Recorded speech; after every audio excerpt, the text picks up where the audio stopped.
Hi everyone, this is Sue Stampfield, Susan Campfield with SueStampfield.com. Oh boy, we're off to a great start here. Welcome to my Facebook Live video. I want to show you how to make this cute little treat holder. And so let's go ahead and get started. I'm not showing you me today because I work from home. I'm a demonstrator and I didn't shower today, so I'm just going to show you the project. How about that? Talk about lazy. So this is a really adorable little treat holder done with the Little Loves stamp set. And if you joined me last week, you saw the card that I did with the same stamp set. And when you open the card, you can see the back end. That's the thing I really like about the set, is that it's got the two sides. Hi Christine, how are you? Thanks for joining me. So this is the stamp set, a little wild. I was calling it a Little Love. The framelits are called Little Love, so that's where I was getting off. And those are available as a bundle where you get them together. So this little stamp set, actually these three images, you get both the front and the back of the animal when you stamp it. I'll show you here. Here we go. Plus there's some cute greetings and some other stamps in the set.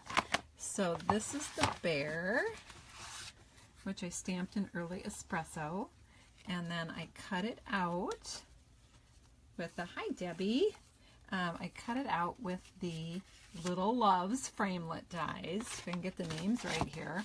So these are the set of dies. So you've got the bear, the elephant, and the lion. And then there's a couple extra. I've been using the bee one a lot. There is a stamp in the set that is the three little bees, and then you can cut them out in one go. So that's how I've decorated my little box here. And I was super lazy. I didn't even color at all. I just stamped on the, I guess I used the blender pen to color by just, I stamped in an early espresso, and that ink is not permanent, so I was able to kind of bleed in the color to fill it in. And then I added a little bit of pink with the watercolor pencils for the cheeks. I used the Calypso Coral.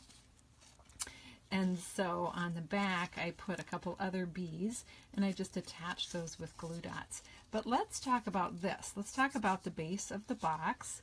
So I had my bear, and I cut it out, and these are made to tent. Fold them in half. They make a cute little tag, or you can cut them apart to use on the card like I'd done last week. But today we're going to keep it tented, and we want to make a little box for the base. Now I've got in here, I have just a single Rolo. This is quite a small box. I don't even know if you could fit in one of those small Reese's peanut butter cups. That might even be a little too big, but the little single Rolo is perfect for this. Now if you do the elephant image, so here I've got this is the lion image, and then if you do the elephant stamp is a little bit different. So this one, both the lion and the bear are back to back and joined at the top like that, but the elephant is actually joined, is side by side. So when you stamp it, here's one that I had stamped for another project. When you stamp it, it's they're side by side. So for the elephant to do this box, all I did was I just cut the elephant apart right here, and then I put one on the front and put the other on the back. Still super cute. And then this one, because it's more of an open top, you can fit a larger item in it. So I have some essential oils in this one, but you could put, you know, whatever you want in that, but it could be a little bit taller than in this one. So, but let's talk about that bottom part that makes our little box. So let me pull in my crumb cake cardstock here. It's hiding, it's being shy. There we go. So here's crumb cake, and this is 2 inches, thanks for the hearts, by 3 inches. I don't know if you can see that. Is it out of the shot? I think it's just in the shot there. So it's a 2 by 3 inch piece. I'm using crumb cake for this one. And then I scored it on at 2 inches, excuse me. I scored it at a 1/2 inch in from each end. And then I scored it at 1 inch and 2 inches, or 1 inch in from each end if you prefer. So I think you can see those score lines. And now you're actually going to cut out the bigger square at the bottom on each side. So cut up on that. There we go. So it reminds me kind of like a football goalpost, sort of. Now I'm going to do the same thing on the other side.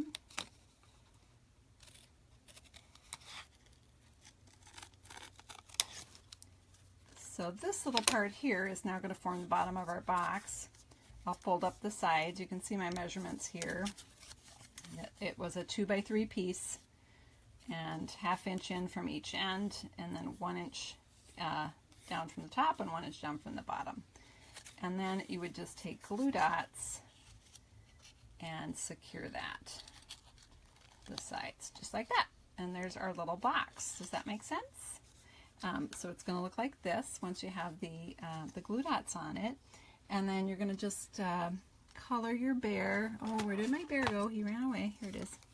You're just going to quickly color your bear, and then you're going to adhere him to your little box. Now to adhere the bear, he's a little bit folded there. So I actually used a piece of tear and tape on the front and the back. That's one of our stronger adhesives. Hey, Sandy. And so that is going to hold a lot better than just using a glue dot or something like that, because it is kind of stretching here a little bit, and I want to make sure that stays on. So for the decoration here on my top, I used some ribbon. Now you can see on the elephant, I used the gingham ribbon. Seriously, where did my elephant go? Boy, these guys are running. Oh, here it is. It's laying on its side and I didn't see it. So this is the adorable gingham ribbon in the smoky slate, and that's what I had stamped the elephant on. So that's what I chose for him or her. But for the bear, I used the copper trim. This stuff is so cool. So this is the Stampin' Up! Copper trim, and it comes on a roll here, just like that. And when you pull it off, it's pretty cool stuff. So you can actually spread it like this, and you get this kind of crinkle effect. So if I actually wanted to fluff this out, I could spread it apart, unlike I did here if I wanted a wider bow, and I could tie it that way. But the other thing is, if you keep stretching it, it actually opens. It's actually tubular. Reminds me of pantyhose. So you can actually stick something inside of it, like I did on this project. So this was just a little Starbucks Via coffee treat that I made with the Coffee Cafe bundle. And I put the Dove Mocha Latte chocolate inside. I just slid it inside the copper trim, like a little net bag, basically. And I didn't even tie it. I just kind of squeezed it back together on the ends.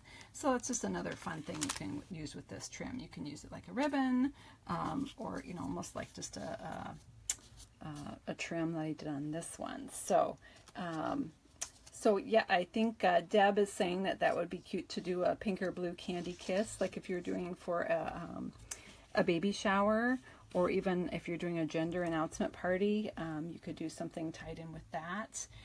But that's all there is to this fun project. And of course, you could do this with any of these animals. You could do this with the white bear, or whatever. Or actually, you could take other framelits and other die cuts and attach them to this little box and make other kinds of decorations for this little treat holder. So thank you so much for joining me today, and I will be putting up a blog post tomorrow that will have this video along with some written information and some additional photos. So take care, everyone. Have a great night.